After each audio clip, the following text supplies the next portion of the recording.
Good morning students. ఈరోజు మనం అంగురు పండు పాఠాన్ని చూసేద్దాం. వచ్చేసేయండి. తస్వీర్ గమనించండి. ఏం కనిపిస్తుంది? ఒక లోమ్డి అంగూరు బాగులో ఉంది. పైన ఒక గిరిహేరి కూడా మనకు కనిపిస్తుంది అంగూరు తింటూ కదా.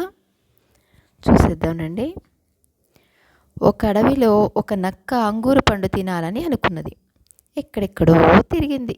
5-6 తోటలు చూసింది. చివరకు అంగూరు తోటకు పోయింది. అంగూరులను చూసింది. పండ్ల కోసం ఉరికింది.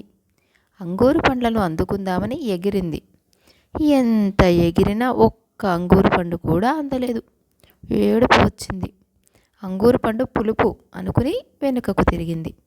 ఇంతలో ఒక ఉడత అంగూరు పండ్లను కిందికి వేసింది. నక్క అంగూరు పండ్లను తిన్నది.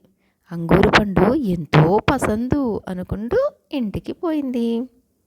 ఇది ఈరోజు మన కహాని. ఏమైందట?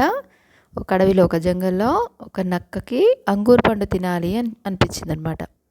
నక్క తెలుసు కదరా, నక్క అంగూరు పండు తెలుసుగా, అంగూరు గ్రేప్స్ తినాలని చెప్పేసి అనుకుందంట. అందుకని చెప్పేసి మరి అంగూరు పండు ఎక్కడ దొరుకుతుందో తెలియదు కదా. అందుకని ఎక్కడెక్కడెక్కడెక్కడో తిరిగింది.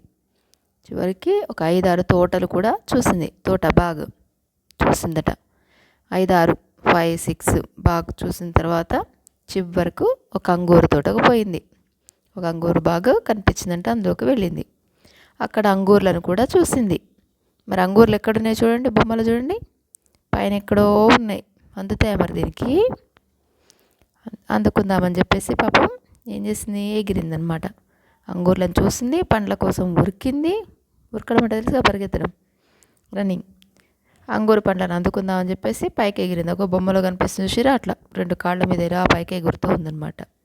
కానీ ఎంత ఎగిరినా ఒక్క అంగూరు పండు కూడా అందలేదు. ఎంత ఎగిరినా కూడా దానికి అంగూరు పండు దొరకలేదంట. అప్పుడు దానికి ఏమొచ్చింది? ఏడుపు వచ్చింది. మనకి ఏదైనా అనుకున్న పనికి జరగకపోతే అంతే కదా, ఏడుపు వచ్చేస్తుంది.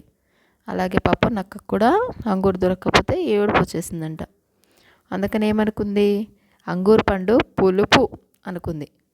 మనకి ఏదైనా దొరకకపోతే అది బాగాలేదని చెప్పేసి మనం సాటిస్ఫై అవుతుంటాం అనమాట. అలాగే నక్క కూడా అంగూరు దొరకలే కాబట్టి చిచి అయినా అది పుల్లగా ఉంటుంది, దానికోసం నేనేంటి ఇంత కష్టపడేదని చెప్పేసి అనుకుని వెనక్కి తిరిగిందనమాట. బ్యాక్ పీచే జనకే వాస్తే. అయితే అప్పుడేమైంది? ఇంతలో ఒక ఉడత అంగూరు పండ్లను కిందికి వేసింది. పైన గిలిహేరి కనిపిస్తుంది కదరా, అదేం చేసిందంట? పాపం దీని కష్టాలు ఇందాకని చూసినట్టుంది. అందుకని చెప్పేసి కొన్ని పండ్లను కిందకి వేసింది అనమాట. దీనికి అందట్లేదు, అందుకని కిందికి వేసింది. నాకు అప్పుడు ఆ అంగూరు పండ్లను తీసుకుని తిన్నది. తినగానే ఏమనుకుందంట?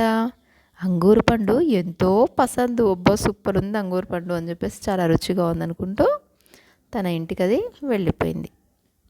కహాని అర్థమైందా? చదవడానికి ప్రయత్నం చేయండి, గుణితం చేసుకుంటూ చదివేసేయండి. ఇప్పుడు వినండి, మాట్లాడండిలో అంగూరు పండు కథను సొంత మాటల్లో చెప్పాలి.